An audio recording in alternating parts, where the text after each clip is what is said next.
depende do mal. Amém? Podemos sentar louvando, exaltando e bendizendo o nome de Jesus Cristo, que é fiel, maravilhoso, um Deus que é santo, um Deus que é maior. Quero agradecer a todos vocês, mais uma vez, nosso irmão Cleísto, essa família, nosso irmão Nasa.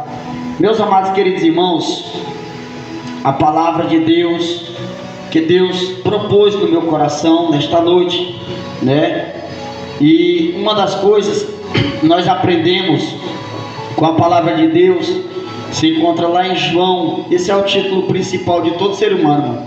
João capítulo 8, versículo 47. A palavra de Deus diz: quem é de Deus, escuta a palavra de Deus. Porém, quem não é de Deus, não ouve a palavra de Deus. Porque existe os filhos de Deus que querem ouvir a palavra de Deus. Existe aqueles que não querem mais ouvir a palavra de Deus. Existe aqueles que amam a palavra de Deus, assim como existe aqueles que aborrecem-se da palavra de Deus. Você vê que o Evangelho de João, capítulo 5, versículo 39, a Bíblia vai nos dizer: examinai-vos as Escrituras, porque vós cuideis ter nela a vida eterna, e são por meio dela que nós vamos adquirir a nossa salvação. A vida eterna, ela se encontra em Jesus Cristo, no nosso Senhor e Salvador Jesus Cristo. O livro de Apocalipse, aleluia, capítulo 3, versículo 11, a palavra do Senhor vai nos dizer: guarda o que tens, para que ninguém roube a tua coroa. Aleluia, louvado seja o nome do Senhor. A nossa coroa, aleluia, está com o Senhor Jesus Cristo. A nossa coroa é a nossa salvação. O Evangelho de Marcos, capítulo 13, versículo 33, a palavra do Senhor vai dizer: olhai, orai e vigiai, porque o tempo está próximo, o dia do Senhor está próximo. Aleluia, louvado seja o nome do Senhor. Evangelho de Mateus, capítulo 24, versículo 42, o Senhor vai dizer: vigiai, pois, porque o dia está próximo, o tempo se aproxima, cada dia. Louvado seja o nome do Senhor. É por isso que nós devemos estar atentos todos os dias em nossa vida com Deus, aleluia, alicerçando a nossa vida, baseando a nossa vida com a palavra de Deus, aleluia. Glória seja dado o nome de Jesus Cristo. Então nós vemos o nome de Joel, aleluia, tem o seu significado. Deus, Jeová é Deus, aleluia, o Deus é Jeová. Louvado seja o nome do Senhor. Ele era o filho de Petuel, profeta da tribo de Judá, e ele exerceu o seu ministério, aleluia, ali nos dias de Joás. Então nós vimos o livro de Joel, do seu capítulo 2, onde nós lemos na palavra inicial, a partir do seu verso 1, onde Deus falando ali com o profeta, dizendo: tocai a buzina em Sião e clamai em alta voz no monte da minha santidade, e perturbe-se todos os moradores da terra, porque o dia do Senhor vem, ele está perto, aleluia. Então, aleluia, louvado seja o nome do Senhor. O que é tocar a buzina? Aleluia, é clamar. O que é clamar mesmo? É clamar em alta voz. Muitas pessoas que não entendem a palavra de Deus, no mundo secular fora, a qual nós vivemos, nós vemos que muitos dizem: eu não irei à igreja, não gosto de igreja, por causa do barulho.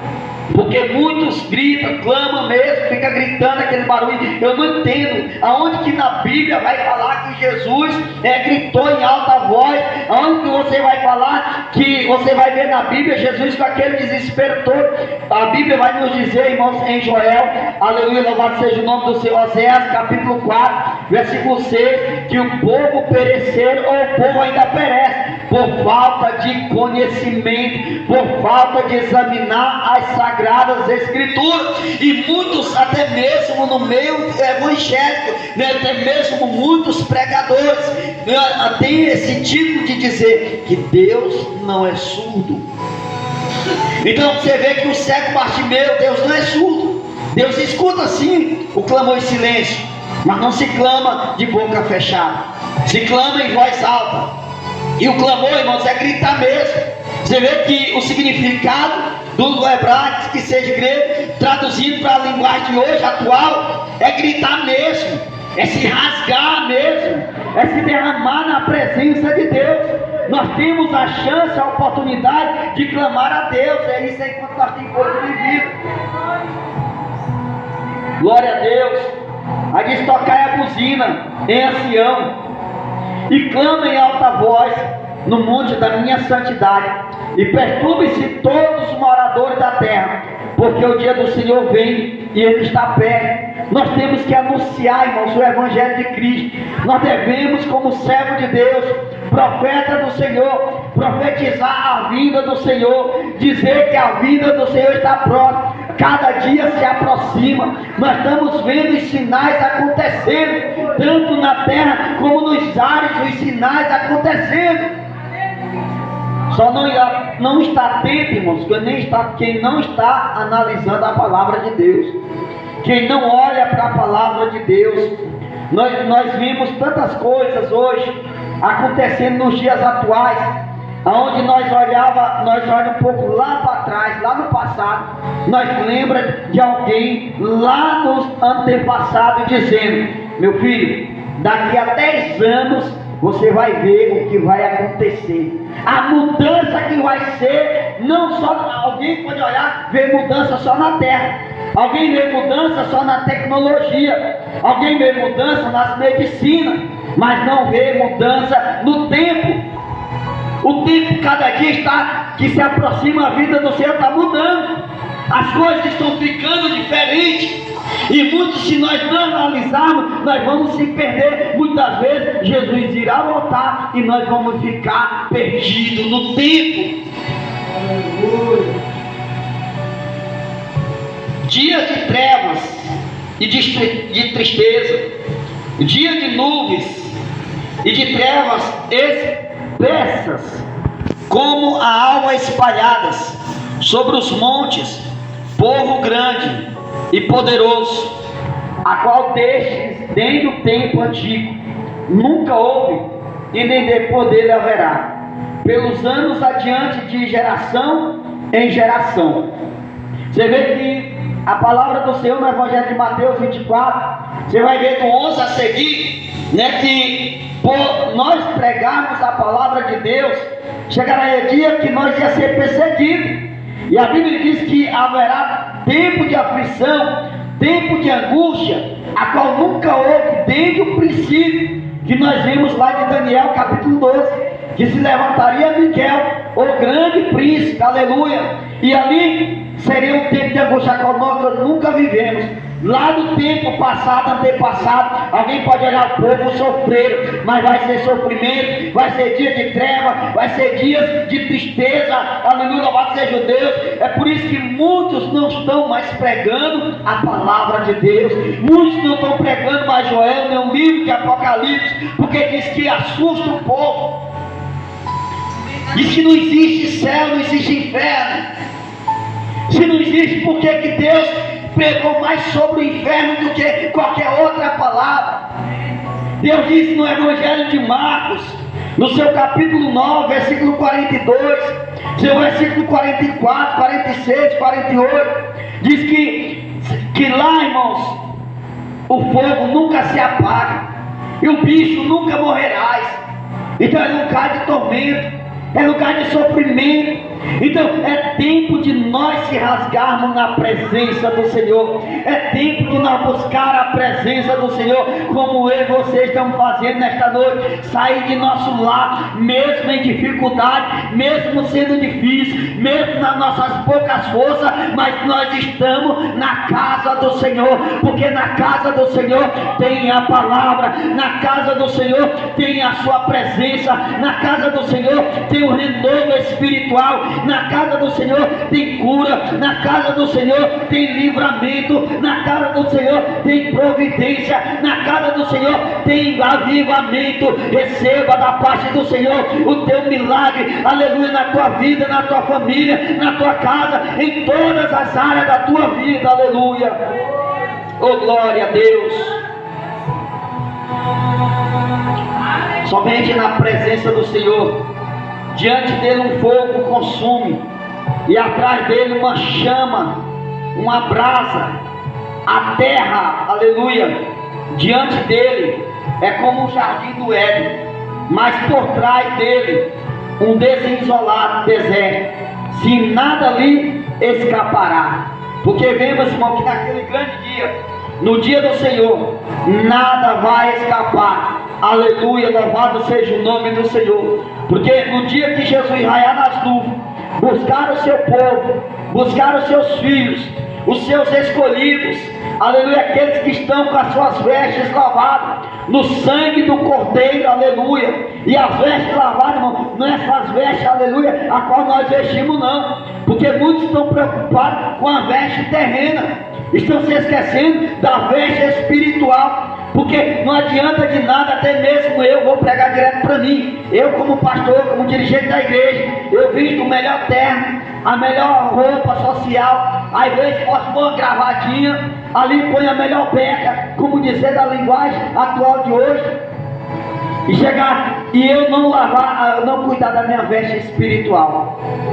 Eu não cuidar de me santificar na presença de Deus. Eu vou ficar, irmãos, com minha veste bonita terrena. Eu vou ficar com a gravata bonita. Eu vou ficar com casas boas, com carro bom. Porque muitos seres humanos estão preocupados em se arrumar mais, se embelezar na terra, do que cuidar da vida espiritual. Nós estamos mais preocupados com a nossa casa terrena do que com a nossa casa espiritual. Nós estamos mais preocupados com a nossa vida terrena do que com a vida espiritualmente, do que cuidar da nossa casa espiritual. E para nós cuidar da nossa casa espiritual é ter uma vida buscando a palavra de Deus, é ter uma vida de oração, é ter uma vida de santificação, é ter uma vida reta diante da presença de Deus. Mesmo sabendo, irmãos, que nós não somos 100% perfeitos, porque 100% perfeito é Jesus Cristo, é o nosso Senhor. Alguém pode olhar e muitas vezes querer que a igreja seja toda 100%, que a igreja seja 100% perfeita. Não, irmãos, não existe essa de igreja perfeita, não existe essa de pessoas perfeitas, seres humanos 100% santinho, não. Todos nós, seres humanos, nós somos falhos. Todos nós, seres humanos, somos pecadores. É por isso que Deus manda nós buscar a presença dEle, buscar a santificação dEle, porque sem a qual nós não haveremos a Deus.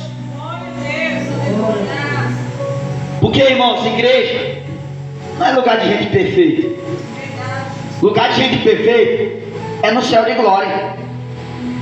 Alguém pode olhar para o pregador e dizer assim: ali é um homem perfeito, ali é um homem santo de Deus, ali é um grande varão, pode ser um grande homem de Deus, mas não é perfeito. Por isso que Deus disse para Jeremias: Jeremias, desce na casa do oleiro. Porque havia uma necessidade de Jeremias ver como era que o oleiro trabalhava no vaso. E ali quando Jeremias desce na casa do oleiro, ele vê vaso todo quebrado. Ele não vê vaso perfeito. E quando ele vê um vaso ali que está quase perfeito, quase, não está todos perfeitos.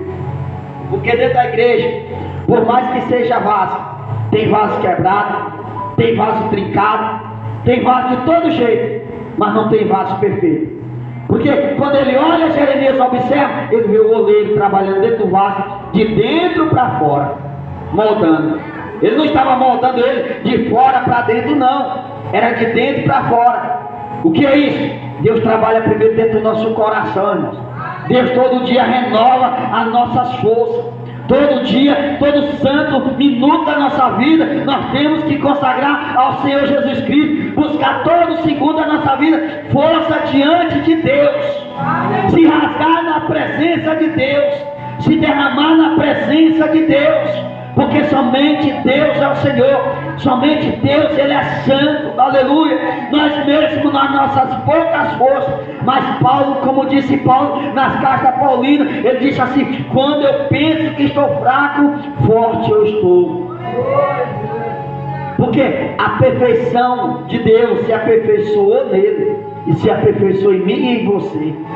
Somente Deus que é perfeito, Somente Deus que é santo, somente Deus que é maior, que é grande, que nos ajuda, nos fortalece todo segundo da nossa vida. Porque prova que nós não somos perfeitos. Se nós fossemos perfeitos, santos, 100% santos, Jesus já tinha arrebatado. Porque a Bíblia diz que o céu é o lugar dos santos. Então os santos estão lá no céu. Jesus arrebata para quê? Para não se contaminar mais. Porque a partir do momento que está 100% santo, Jesus leva, recolhe os seus, para não se contaminar mais nesta terra. Porque, irmão, nós somos tão falhos, tão carentes de Deus, que tem dia que por mais que nós deitamos forte, nós comemos bem à noite, nós dormimos bem, mas tem dia que você só se levanta pela misericórdia de Deus. Tem dia que você é para levantar, para acordar, para trabalhar no outro dia, e você diz: rapaz, não estou nem com nem um pingo de vontade de sair de casa. Eu estou com um desânimo tão grande, até para vir para a igreja, irmão. É assim. Tem dia, olha só, para você ver, já uma vida de um pastor, com vontade ou sem vontade de igreja, tem que estar na igreja. Tem dia que não dá vontade de vir, não. Tem dia que dá vontade de ficar em casa, orando mesmo, ou mesmo deitado dormindo, porque é melhor ser verdadeiro. Tem dia que a gente está tão quebrado, irmão, igual arroz de terceira. Está tão quebrado que a vontade é de ficar deitado, dormindo. Mas o Espírito Santo de Deus nos fortifica. É o Espírito Santo de Deus que nos alimenta todo dia. Nós somos carentes de Deus, irmão. Nós somos vasos frágeis. Por mais que alguém titule uma mulher como o vaso mais frágil, é que é. Mas o homem também, por mais que ele diz que é um vaso forte, ele também é frágil. Porque todos nós somos vasos iguais perante os olhos de Deus. Independentemente se é um homem, se é uma mulher, todos aos olhos de Deus é vaso frágil. Porque forte é Deus que fortifica os seus filhos.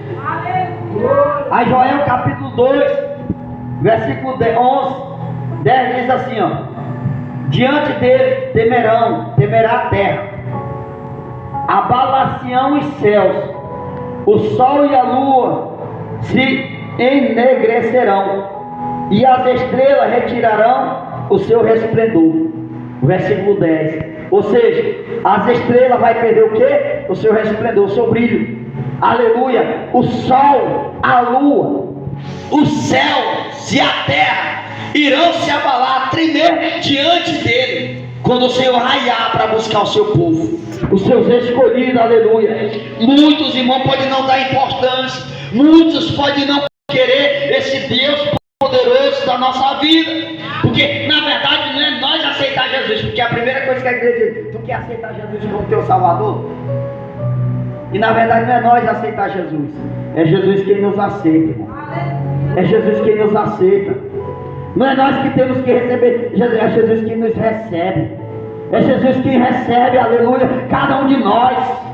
Nós temos que entregar a nossa vida na mão dele, diante dele. João capítulo, aleluia, João capítulo 12. O Senhor vai falar o quê? Que ele é a figueira. Você vê que o seu versículo a seguir, ele vai dizer o quê?